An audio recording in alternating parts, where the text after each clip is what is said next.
Personally,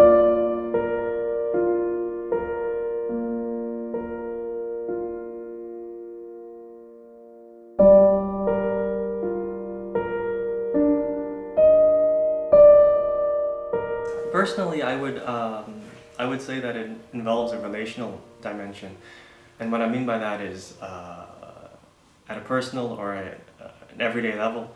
I think that youth and seniors or elders should be meeting, coming together, and listening to one another, and having good relations with one another, a certain level of comfort. That's a starting place, and in the family, for instance, and organically, and one would hope that this familiarity and this basis for good relations across generations translates into policy and equality of opportunity. I would say not only in schooling, in education, in higher education, but also in the workplace, of course. So I'm the son of immigrants, and both my parents were themselves the son and daughter of immigrants. So they came to Canada together in the but not separately in their own families, in the 1960s, late 1960s. And one of the great stars and guiding principles and figures in my life has been, I would say to this day, especially all my grandparents, but especially my paternal grandmother. I don't know, I always felt loved and comforted and safe around her, a sort of unconditional love. And there was a French song, L'amour en héritage. It's one of those old classics, probably from the 60s or 70s. And the first line reads essentially, well, what did you read? What was your inheritance? And she says it was love. And I can honestly say that that's what my grandmother left me, that was most treasured and that has appreciated, I think, in value over time. And that always made me feel a closeness and gave me an intimate understanding of what it means to learn from the immense wisdom, life experience, and human qualities, love, kindness, compassion, understanding, and ability to listen, that my grandmother and my grandparents embodied. This was a beautiful context for me to grow in. I spent a lot of time with both my grandparents, and they after a while they moved from their house in Point Grey to a small retirement unit near Granville Street in Vancouver. And and as I was spending a lot of time there with my parents often, I would meet other seniors, Newfoundland from around the country, and one in particular. I was a very small, thinner kid in my early 20s, and I was trying to use the weight room, right? So I was lifting like all of 30 or 40 pounds. And a gentleman walks in, an older gentleman. He was actually 76 as it happened, and he couldn't see that well out of one eye, so he was sort of stumbling and fumbling around. But he walked in and said, "Hey, what are you doing here?" Right? And I said, "Well, my grandfather lives on the 10th floor." And I say, "How about you?" So, "Well, he's walking around." And so I get to know the guy, and he said, "What are you doing in life?" Well, at this point, I was on the point of applying to do a master's degree by correspondence at the University of Paris, the third University of Paris. And I said, and I was out of my element. I mean, I wasn't out of my element, but I was out of my depths. The level was a big jump. I did a minor in French, so I was deficient, I think, in some skill sets. And I said, "Well, I'm fine to this thing." And he comes to me, and he's an Italian fellow, retired. I'm a retired professor of French literature. I said, "Really?" He said, "Yeah, Carleton University, specialist of 18th century Rousseau." And I said, "Well, this is fantastic, And so this is my personal experience, a great friendship, probably one of the most memorable and meaningful friendships of my life, developed from meeting Renato Galliani, who indeed was a retired professor from Carleton University, and who had studied in France and did his PhD, had done his PhD at the University of Bordeaux, and we became very close friends, and he taught me. I just completed my own dissertation in French literature, 19th and 20th centuries, with a focus on those centuries. And this could not have been possible in any way, shape, or form without his help and his friendship. He opened up the gates of knowledge and wisdom to me, and literally taught me how to write. He said, "Well, he looked at my writing and said, this is no good, fix it." And he educated me. And I saw him probably for the better part several times a week for the better part of 2 years. And thanks to him, I am where I am today. And thanks to my grandparents, I could say the same. Coming back to our topic, I think that's why I sort of approach this from a communicational, relational point of view, because oftentimes, at least myself, I do have assumptions. I think we're all human, and these assumptions are often erroneous, right? We can assume that, oh, they're out to get us, they don't want the best for us because they're older, they have more experience, they're senior to us. That may be true in some cases. That I don't have that personal experience ever in my life, to be honest.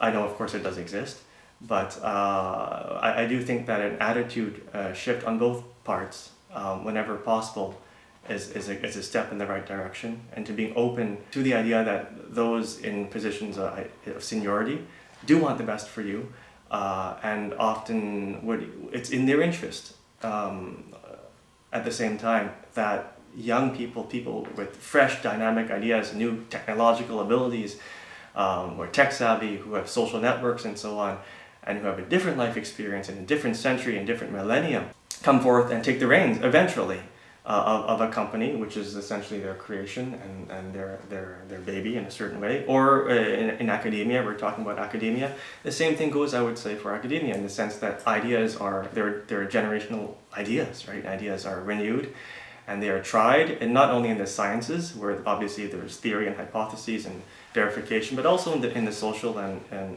social sciences, and especially, I would say, in the humanities, because even there, I would say that our field of study in the humanities is society. I always liked the language. And so I guess the best answer would be I went to a school, I think at least at the time when I was going to school, most all elementary schools and certainly high schools did have this policy where, one had to learn a second language to graduate provincially, right? And that was more or less French, unless you went to a more complex school system. And so I started out in grade 2. I had my first French class. I learned the days of the week, the colors, how to introduce oneself, right? And I always enjoyed the language. I don't know why. I think I naturally gravitate to learning to new people, faces, cultures, languages. I'm fascinated by the human experience. And the more I can get out of my own element and see how others live, and their richness in life, the better I am, the more I enjoy that. And so French was probably my window and gateway to the world in that way, and obviously it grew into something more consequential for me. But I mean, I did well in French. I performed well in high school, and I had some great French teachers. I had one teacher in particular with whom I took 4 classes in high school, so in 5 years, 4 classes is quite a bit.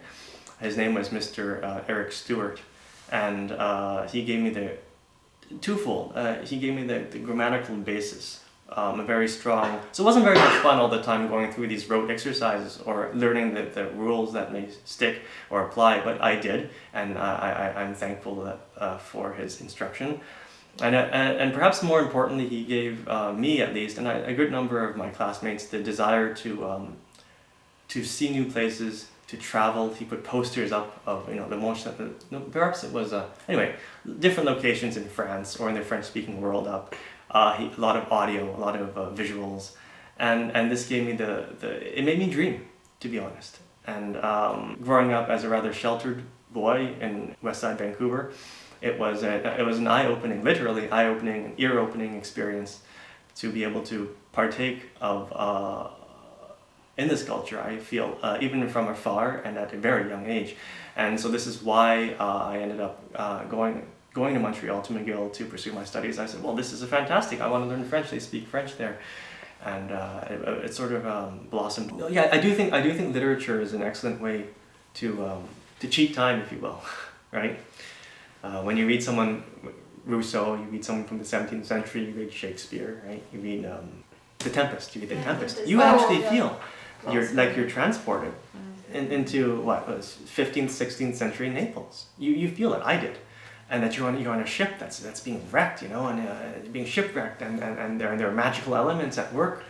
Or the Midsummer Night's Dream, you feel that you enter into a fantastical world, right? And this is a way of cheating time in a good way, right? Because you're communicating, you're entering into dialogue with a great mind of the 15th, 16th century. Obviously, so in the case of French literature, I would say one my personal favorite is Maupassant. Maupassant was Guy de Maupassant, country boy from Normandy, right? Who strives in his youth to make it big in Paris, because in Paris we don't make it in Paris. You don't, even to an extent today, you don't really make it in France, right? And so his arrival in Paris, the connections he made, and his perhaps his rather cynical but brilliant and insightful take on the early days, a nascent journalistic creed, journalism as a profession and also as a political forum, were articulated in Bel Ami, which is perhaps, I would say, his masterpiece, 1895, if I'm not mistaken.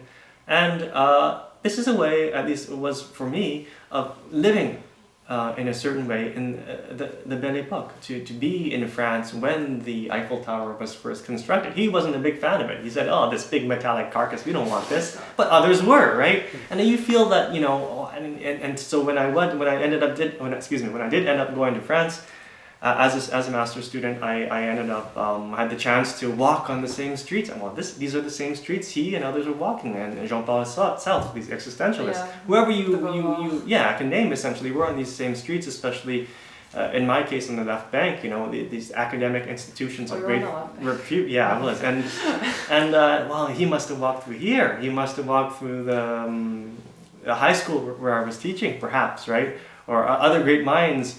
Like his, certainly did. I ended up, I was the English teaching assistant at the high school which Victor Hugo attended, of all things. It was a great stroke of luck, and I was very fortunate to actually live there for the better part of a year. So yeah, literature would be a great way of bridging this gap. I think at least in rural France, and I've observed that there is a certain, or perhaps in the old world, so to speak. I have family in Taiwan, a lot of family in Taiwan, and Japan, and like to mention, I spent 5 years in France. I've observed that they do a better job, frankly, on the whole, of bringing generations together. Because you know why? They don't make an effort of it. It's part of their culture. Perhaps not in urban Paris, right? But in good parts of France, it's customary, right, to go see your grandparents on New Year's, just to wish them well, to check in with them, to bring a boyfriend or girlfriend to meet them. This happens, right? I had a friend of mine in 2018 invited me to his wedding in Taipei, and so naturally I didn't, and another friend was kind enough to buy the plane ticket to me, so I had no excuse not to attend, and I said, well, you know what, I'll be there, Tom. And not only that, I made a point of, ultimately I spent more time on the plane than on land in Taiwan, because I was teaching a French class the following Monday, but I made a point before the wedding ceremony to go see my great uncle, who's now passed away, so my father's uncle, in a very small town, Zhudong, deep in the countryside of northern Taiwan, and that was probably one of the best things I've done in my life. I'm so happy I did, because it was the last time I saw him. Yeah, I believe the last thing he told me was to take care, and he sent me on my way, and so I'm doing the best to listen to his advice. But I do believe every person has a gift or an innate calling or ability to do something that no one else in this world can do. Not in an egotistical sense, but in a singular sense. That this is what baking, for example, or painting, cooking, cleaning, running a business organically, effectively, inspiring people, athletics, whatever it may be. In a circus, one of my friends, I have a good friend in rural Manitoba whose granddaughter just was recently admitted to the circus school in Montreal, and she does, apparently it's called the sear wheel. I'm not sure, it's the wheel where you go within the wheel and go around, right? So this is her specialty, right? And she teaches, the only teacher, I believe, of this art in Winnipeg, Manitoba. So that's her thing, and I certainly take pleasure, in my experience, in seeing those who have this gift, who have found it, and who are given the venue to express it. I have another good friend of mine named Sean Bullshields, and he's a stellar singer. He has a beautiful voice, and it took him, It took him a while. He's also a very talented carpenter, and so one of his stages in his journey, and this will tie back into our original theme, is that it took him perhaps 20 or 30 years. And at the age of 18, he was singing. He was given a guitar. He was playing his friend's guitar in the parking lot, and people were like, "Oh, you gotta do this, man. This is the thing. What you gotta do." And I think he got perhaps lost or distracted on the way, and it took him 20 or 30 years for him to actually have, I guess, the courage, to summon the courage to say, this is what I want to do, and to become a busker. Today he's an official busker, registered at Granville Island. His sets are marvels. People stop and write him notes. They say, thank you for embellishing my day. Just as an anecdote, apparently one couple listened to him, golden voice, and said, he stopped, and after his set said, listen, we're taking you shopping, we want to buy you a guitar. And he said, well, that's a very dangerous question. You better be sure before. He said, no, we're taking you. So they actually took him to one of the music shops around here and bought him one of the high-end guitars, which he treasures to this day. And I know from his experiences, from his life story, that again, his connection to his mother. He's from the Blood Reserve in southern Alberta, Treaty 7. His connection to his mother and to his Indigenous heritage has been instrumental to his success, and he's one of my heroes, to be honest, because I don't believe that. I believe that one's quality or attainment in life, so to speak, to me personally, is judged more by how much, to the degree to which they have tried to bring forth these innate qualities than other perhaps more worldly attainments that one can imagine. So he is one of my heroes. So they asked him to be a contestant in Mr. Granville Island also. But the point is that he's an excellent part and a contributing part of not only Vancouver's community, but the microcosm that is Granville Island, and that is the largest tourist attraction in Canada. And I think it's due in large part to such artistic endeavors as his, not to mention, of course, its arts and crafts scene, its fine arts scene, its fashion and so forth. So perhaps to start on a personal note, I recently have a good number of friends, dear friends, on the Long Plain First Nation Reserve of Southern Manitoba, Treaty 1. I was recently invited to attend their powwow ceremony, the annual powwow ceremony of the Long Plain First Nation. It attracts performers, dancers from as far as Alberta and North Carolina, and of course the rest of the prairies. I was honored to be there, enthralled. It actually brought tears to my eyes, the opening ceremony, the grand entry. That may have been 2 Saturdays past now. And so I'm very thankful for this experience, and why I'm bringing it up is that, one of the, and this is also comes back to a critique of the structure of society, is that during one of these ceremonies, they parade people around the circular dance space. So those, for instance, there was a young filmmaker from the reserve who had made a recent film, I think, in Winnipeg, and so for this achievement, they paraded him around. They walked him around with a blanket of honor that was awarded by Chief Kyra Wilson to him, and what followed this were other people going around the same circle. And I noticed one thing that caught my eye was that there was an elder woman, an elder in a wheelchair. I'm not sure what her attainment was, but for whatever reason they made a point of, and it's a large circle, right? They made a point of a number of people accompanied her on the outward edges of this circle from right to the grandstand, and along the way she was high-fiving people and making connections. And I think perhaps it was out of respect and honor for older generations. And I saw this and I thought to myself, this is an excellent tradition. This is a society which we should be, a social relational structure which is exemplary and we should be aiming for. Once contributing members of our society cease to contribute in patent, ostensible and contractual ways, we put them in retirement homes and we cease to frequent them, we cease to take care of them. This is obviously a caricature, but I think there is some truth to it. It happens in many homes in Canada. I know many of them, and I think it's a shame. It's a shame on two counts at least. It's a shame because of the education and wealth that we are depriving younger generations of by doing this. And secondly, it's a shame because, well, then their wealth and their color and the richness of their lives becomes dull. It's no fun spending time in a retirement home or a care facility, looking out the window the whole day while the television. And I say this with experience because I spend a lot of time with my ailing professor. Professor Galliani passed away 2016, so 6 years ago now. And towards the end, he was miserable. He literally spent the day in a wheelchair looking out the window. And for me to take him out, that was already an excursion to the tennis courts. And this was just on South Granville. He didn't have fun, but his mind was there, and he still had all his knowledge, and he's a beautiful person with a beautiful heart.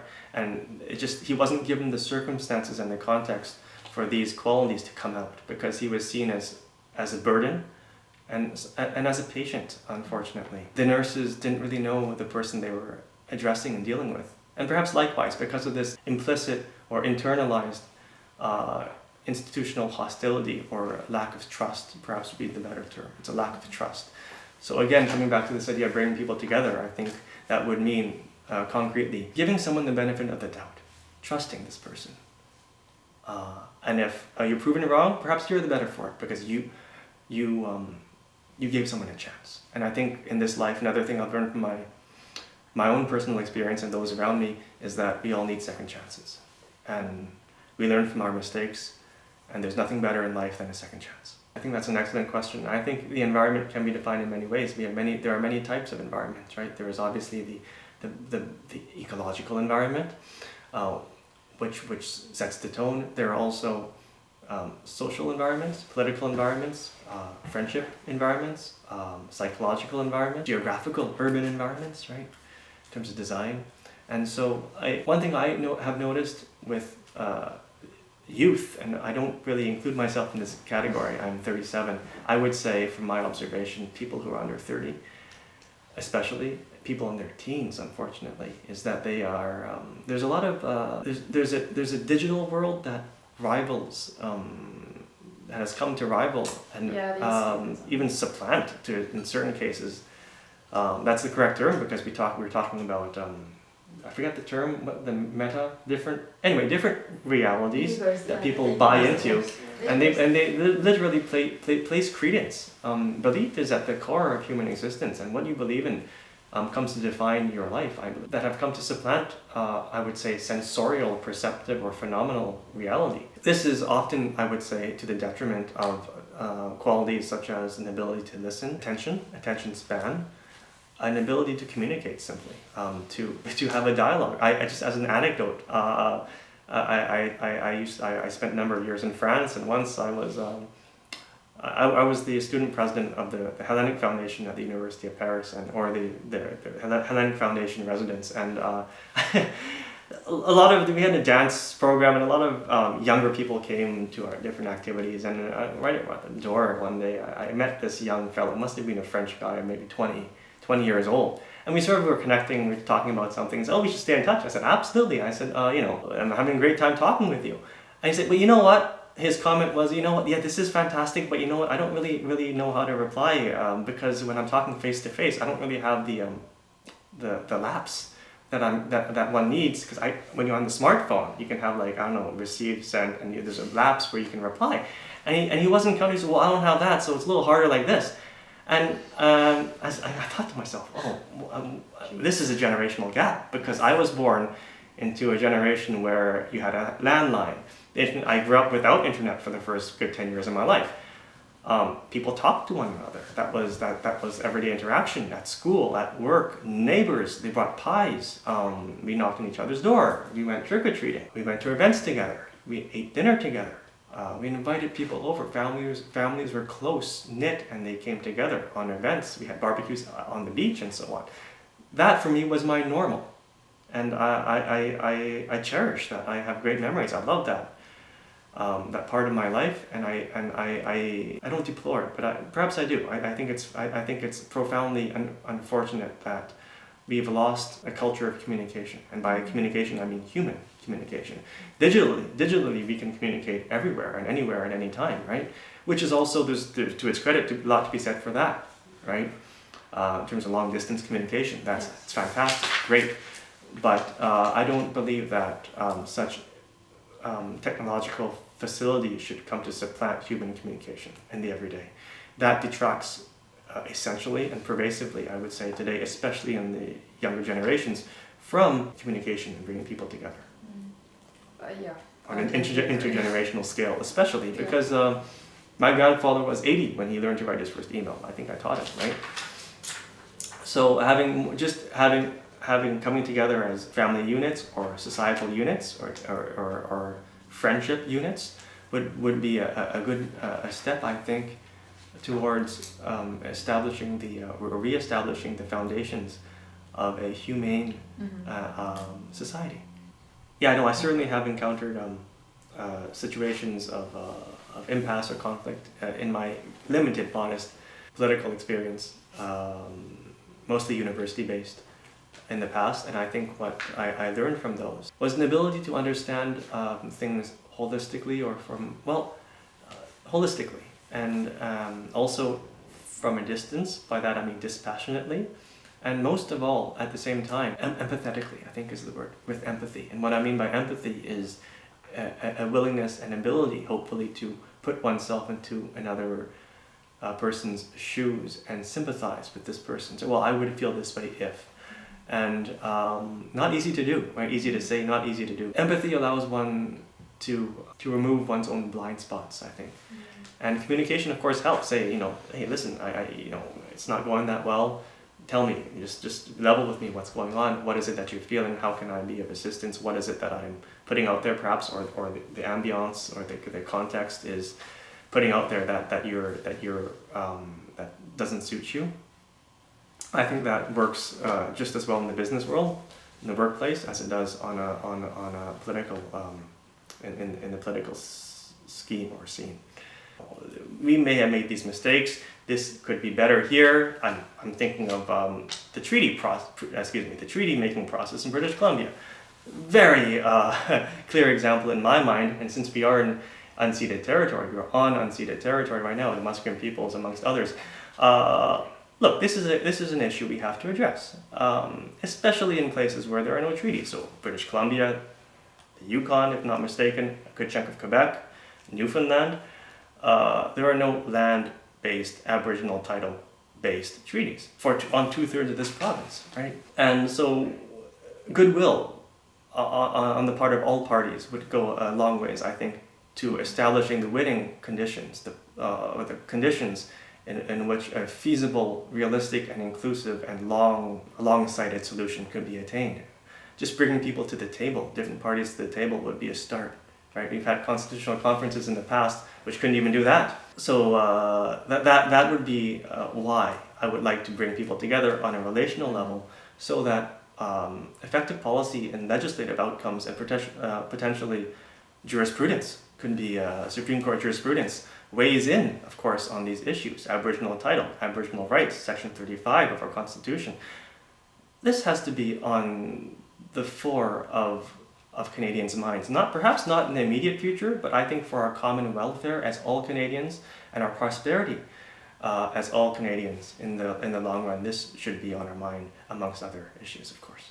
So, and again, a lot of this comes from whatever good may have transpired here. I mean, communication-wise, it comes from talking to people older than myself, right? Not only my grandparents especially, but my teachers and professors and instructors, and even students of an older age group, right? Who either took me under their wing, taught me formally, or just shared life experience with me as friends. And friendship is something that is irreplaceable and is priceless.